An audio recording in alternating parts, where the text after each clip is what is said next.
The pediatric hematologist's office called on a Wednesday afternoon to say Tyler's routine blood panel had flagged something worth a follow-up.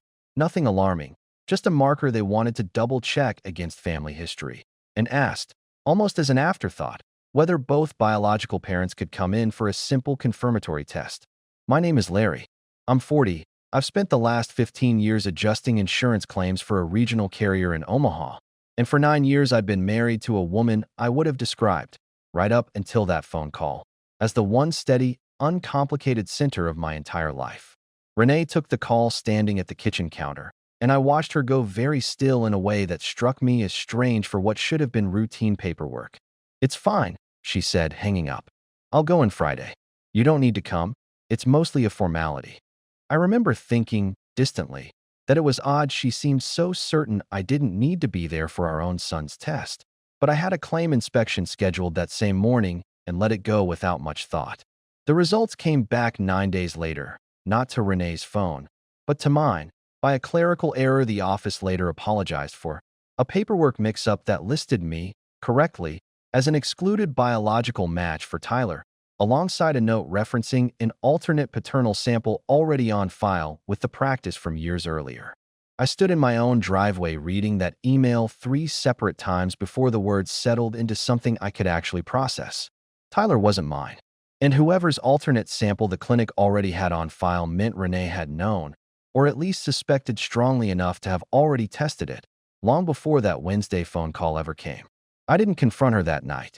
I sat in my car in the driveway for 40 minutes with the engine off, working backward through 6 years of birthday parties and bedtime stories, and a fishing trip to my brother Colin's cabin the summer before Tyler was born, and felt something in me reorganize itself around a question I wasn't ready to ask out loud yet. Not just whose son was sleeping upstairs, but how long, exactly. My own brother had known the answer to that question before I did. 7 years before that email. None of this would have registered as anything but the ordinary, comfortable texture of a young marriage finding its footing, which, I understand now, is exactly what let the Real story hide for as long as it did. Renee and I met at a mutual friend's barbecue when I was 31, married 18 months later, and settled into the kind of life that looked, from any reasonable outside angle, solid. A modest house on the west side of Omaha, steady jobs, a marriage that hadn't faced much real testing beyond the ordinary friction of two people learning each other's rhythms. My brother Colin, 3 years younger, had always been close to both of us, closer to Renee, if anything. In the easy, unguarded way some brothers-in-law become genuine friends rather than just obligations attached to a wedding. He'd helped us move into our first apartment, come to every holiday, been the best man at our own wedding, standing beside me at the altar in a rented tux, grinning like he meant every word of the toast that followed. The winter Renee got pregnant with Tyler, I'd been going through the hardest stretch of my career, a round of company layoffs that spared my job but doubled my caseload, 12-hour days that stretched into evenings I mostly spent finishing paperwork at the kitchen table instead of actually present in the house I was sitting in. I remember being distantly aware that I wasn't around much that winter, and remember, too, feeling grateful, in an unexamined way, that Colin had stepped in to help Renee with things around the house while I worked, fixing a leaking pipe, driving her to a prenatal appointment when my car was in the shop, staying for dinner more evenings than not. I want to be honest that I never once, in those months, considered any of that arrangement strange. Colin was family. Renee was pregnant and needed help I wasn't providing. It seemed, at the time, like exactly the kind of thing a good brother did. The first thing I noticed, without registering it as anything worth noticing, was that Renee grew quieter whenever Colin's name came up in casual conversation after Tyler was born. Not distant, exactly, just a specific kind of careful I mistook for simple fatigue, the ordinary exhaustion of new motherhood. She started scheduling Tyler's pediatric appointments herself, always alone, a small shift from how we'd handled his early checkups together, and I remember thinking it was simply more efficient given my schedule. There's a particular kind of quiet that settles into a marriage once one person is carrying something the other doesn't know to look for. Maybe you've felt an edge of that kind of quiet yourself, even without knowing its source. It doesn't announce itself as tension.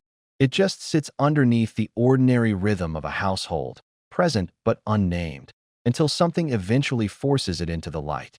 I want to be honest about my own part in this, because it would be easy to tell this only as something that happened to me. I let those 12-hour days become a habit long after the layoffs had passed and the workload had normalized. I told myself I was providing for my family. I understand now I was also, quietly, absent from it in ways that created exactly the kind of gap another person could step into without either of us ever naming what was happening. The first real crack I actually filed away came on a Tuesday, for years into Tyler's life, when Colin made an offhand joke at a family dinner about Tyler having the Whitfield stubborn streak. And Renee's fork stopped moving for a beat too long before she laughed it off and changed the subject to dessert. I noted it, the way you note a picture frame hanging slightly crooked, and let it pass without understanding what it meant. I didn't think about it again until nearly 2 years later, when Tyler's blood panel flagged something worth a second look, and a clerical error sent the wrong results to the wrong inbox. By the time that email actually landed in my inbox, I want to be honest that there hadn't been much conscious suspicion building beforehand. This wasn't a slow accumulation of red flags I'd been quietly tracking for years. It was closer to a handful of small, oddly shaped memories that had never quite resolved into anything, sitting dormant until one piece of paperwork gave them a shape all at once. I thought back, standing in that driveway, to the fishing trip at Colin's cabin the summer before Tyler was born. 6 weeks before Renee told me she was pregnant, a trip I'd actually missed myself due to a work emergency, sending Renee up with Colin and his then-girlfriend for what I'd always understood as an ordinary weekend among family. I remembered, too, a specific evening that same winter when I'd come home late from the office and found Colin's truck already gone from the driveway, and Renee sitting at the kitchen table with her hands wrapped tightly around a mug of tea she wasn't drinking, her eyes red in a way she blamed, at the time, on pregnancy hormones and exhaustion. I want to stop here for a second. If you've ever had a memory sit quietly in your head for years, filed under something ordinary, only to have a single new fact reach backward and rearrange its entire meaning, you already know the specific, vertiginous feeling of that kind of recalculation. It isn't grief yet. It's something colder and more disorienting.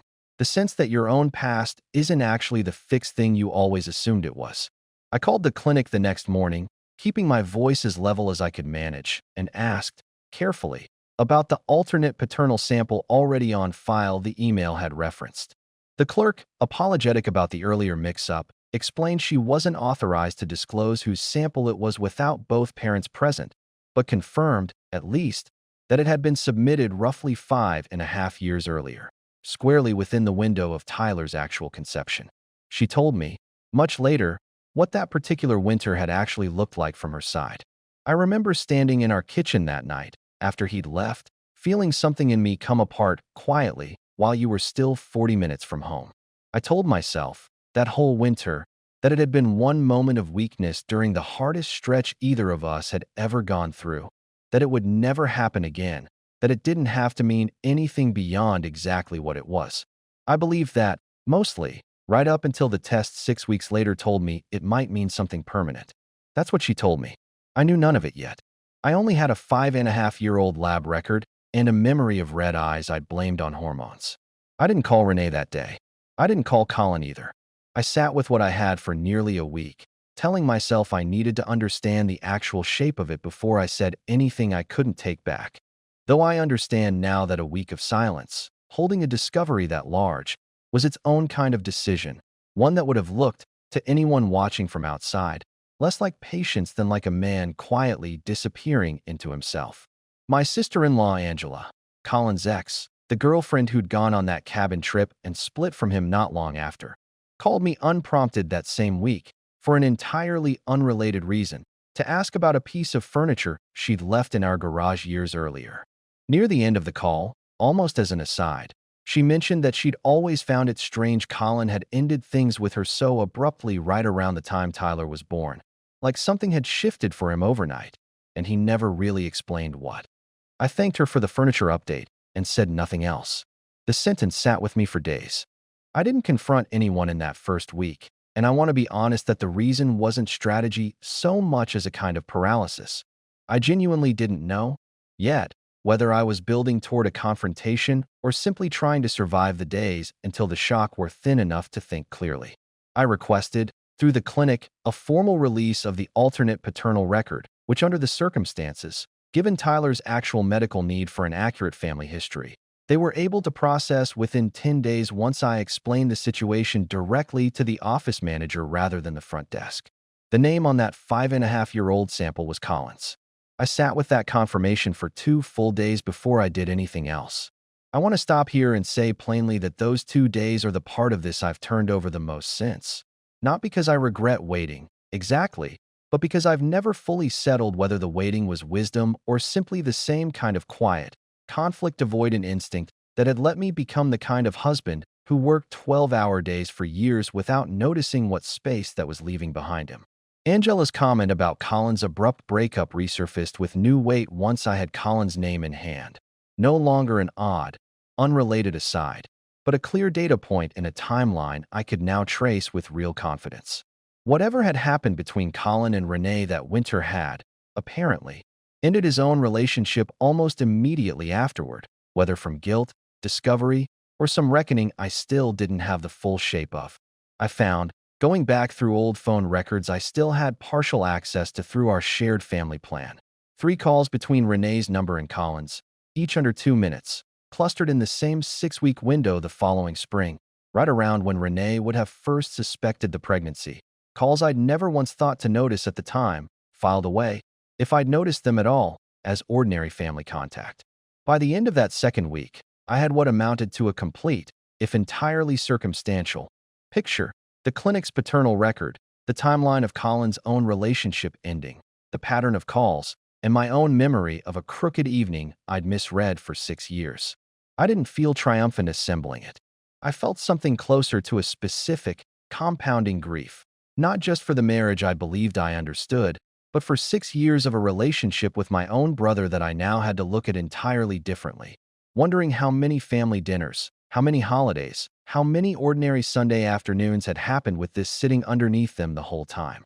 I want to stop here for a moment, because this is harder to say plainly than the betrayal itself.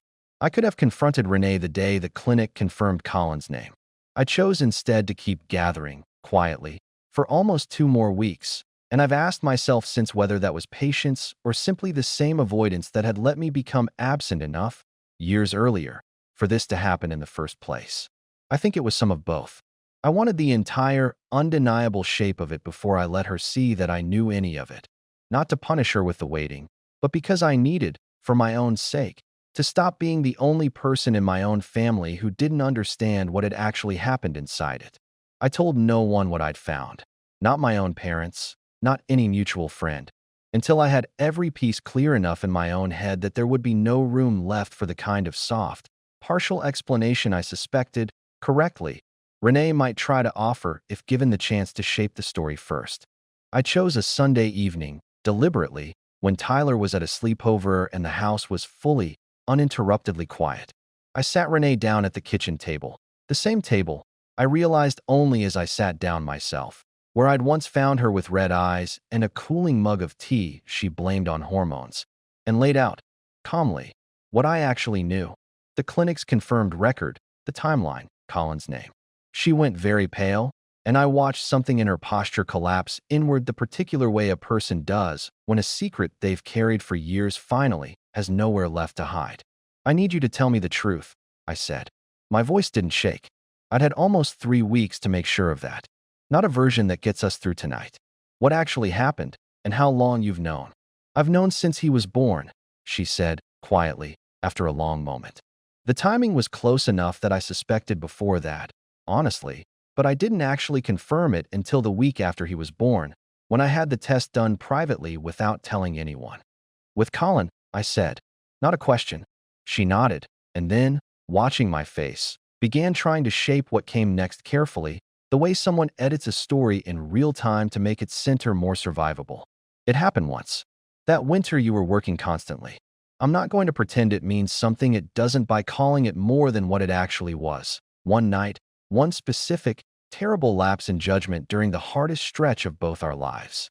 I've spent 6 years making sure it never happened again, and it never has. I want to be honest that some part of me, sitting there, almost let that version stand. One night, a single lapse, 6 years of atonement since. It would have been easier, in that moment, to accept the smaller, more survivable shape of it. But the calls I'd found on the phone records were spread across 6 weeks, not a single night, and I said so, quietly, laying that specific detail on the table the way I'd laid out everything else.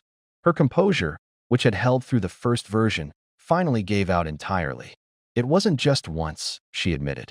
I'm sorry. I wanted it to be smaller than it actually was, because the real number felt unbearable to say out loud, especially to you. It was over about 6 weeks, that winter, while you were working every night and Colin was the only person actually showing up for me in any way that felt real. I need to hear the rest, I said. Not the smallest version. What actually happened from the beginning. She was quiet for a long moment. And then, finally, without trying to manage the shape of it any further, she began.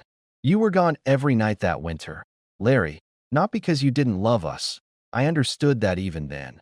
But because you were gone all the same, and I was 7 months pregnant and terrified in a way I don't think I ever fully told you.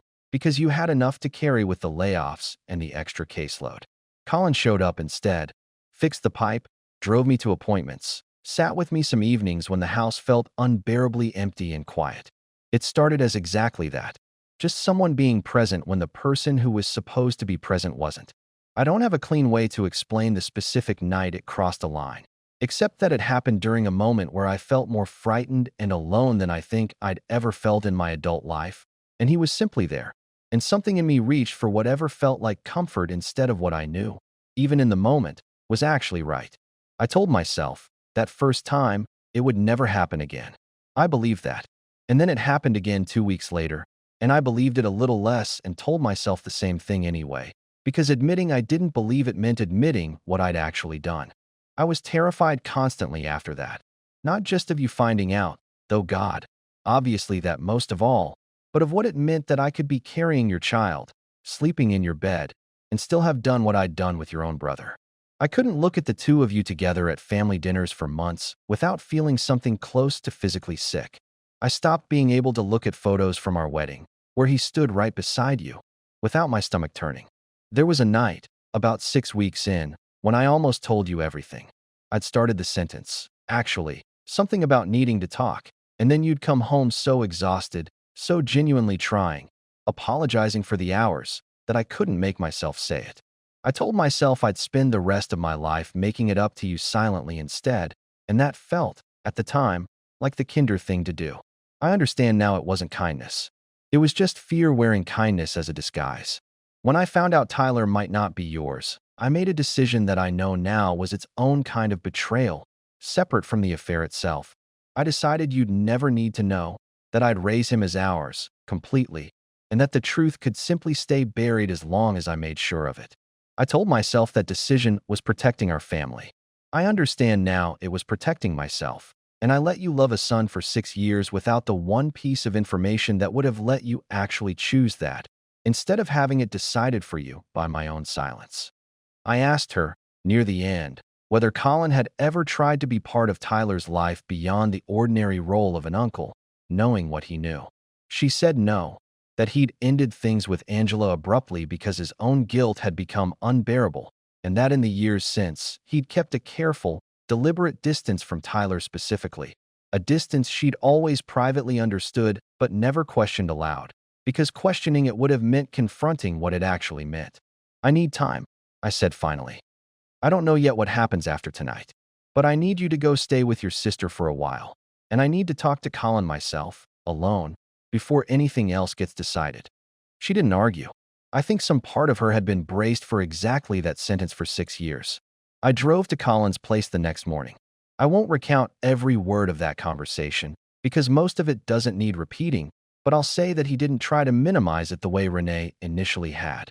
He said, plainly, that he'd carried the specific guilt of it every day for 6 years, that it was the reason he'd never let himself get seriously close to anyone since Angela, and that he understood, completely, if I never wanted to speak to him again. I told him, at the end of that conversation, that I needed distance, not necessarily forever, but for longer than either of us could currently measure. He accepted that without argument. Renee stayed with her sister for 11 weeks. In that time, I did the hardest, most deliberate work of my adult life, Not performative, not dramatic, just slow, honest reckoning with the parts of my own absence that had made room for what happened, alongside the parts that were entirely hers alone to own regardless of my absence. I went to individual counseling twice a week during those 11 weeks, something I'd never once considered before, and found, somewhat to my own surprise, that naming my own patterns out loud to someone outside the situation clarified more than I'd expected it to. Tyler's medical situation, in the end, turned out to be minor, a marker that required monitoring but not treatment, resolved within a few months, almost an afterthought against everything it had inadvertently uncovered. I want to be honest that this detail matters to me more than it probably should. The actual reason for the original blood panel turned out to be nothing, and yet it changed the entire shape of my family regardless. Colin's relationship with the rest of our family shifted permanently that spring, once my parents learned what had happened. Not through me, but through Renee herself, in a conversation I understand was one of the hardest of her life, delivered because she decided, finally, that the silence had already cost enough. Colin stopped coming to holidays. He moved to Lincoln within the year, ostensibly for work, though everyone understood the real reason. I heard, through my mother, that he still asks about Tyler sometimes, carefully, from a distance he's chosen to maintain on his own. Renee and I began seeing each other again, slowly, after those 11 weeks. Not a triumphant reunion, nothing dramatic, just careful, deliberate conversations that eventually became something worth continuing. She moved back into the house in the fall, into a marriage that looked, on the surface, similar to the one we'd had before, but that both of us understood, privately, would need to be rebuilt on entirely different terms than the ones that had let this happen in the first place. I made Tyler's medical follow-ups, and every appointment after that, something I attended in person, every time, without exception. It's a small thing. It became, over that year, one of the specific, concrete ways I chose to actually show up instead of simply intending to. I could have stayed angry through that entire year. I chose, somewhere around the following spring, not to let that anger be the only thing left standing between us. That was the harder kind of winning, the kind that took real, ongoing work rather than a single decisive moment. I started sleeping through the night again sometime that summer, and I noticed it specifically, not gradually, but as an actual morning where I woke and realized the low, constant static I'd carried since that driveway email simply wasn't there anymore. I hadn't announced it to anyone. I just noticed, one ordinary Tuesday, that the weight had finally settled into something I could actually carry. I'm not the same man who sat in his car for 40 minutes reading a clinical email 3 times over. I'm quieter now, in a way that feels earned instead of avoidant. I ask more of myself now, about the actual space I take up in my own family, rather than assuming presence and absence are the same thing as long as the bills get paid. Renee and I are still working at it, still choosing it, one ordinary day at a time, and I've learned, the hard way, that a door once closed on someone else entirely doesn't have to mean the whole house comes down with it. The cruelest detail in this story isn't the affair itself. It's the 6 years of silence that followed it. The decision Renee made alone to let Larry love a son, without the one fact that would have let him choose that knowingly. That silence, more than the 6 weeks of the affair, is what actually damaged the marriage, because it converted a single terrible winter into a permanent, ongoing deception that shaped every family dinner, every holiday, every ordinary evening that came after it. Larry's 12-hour days during that winter deserve honest scrutiny, without excusing anything Renee or Colin chose to do with the space it created. His absence didn't cause the betrayal. Nothing forces two people into that specific choice, but it built exactly the conditions where a frightened, pregnant woman could mistake a brother-in-law's ordinary presence for something her own husband should have been providing. The tragedy is layered precisely because both failures are real and neither cancels the other out. Larry's absence was a genuine failure of presence, and Renee's response to that absence was still, independently, a genuine betrayal. Colin's abrupt breakup with Angela, in hindsight, functions as the story's clearest ignored signal, a sudden, unexplained shift in behavior that everyone around him, including his own girlfriend, sensed without understanding, because nobody was looking for the actual explanation underneath it. That's often how the most damaging secrets survive, not through elaborate deception, but through everyone around them declining to ask the harder follow-up question. The true point of no return wasn't the affair's 6 weeks at all. It was Renee's private decision, the week after Tyler's birth, to bury the truth permanently rather than risk what honesty might cost her. That choice, made alone, in secret, is what turned a devastating mistake into a 6-year deception, and it's the detail that made the eventual reckoning so much larger than the original betrayal alone would have been.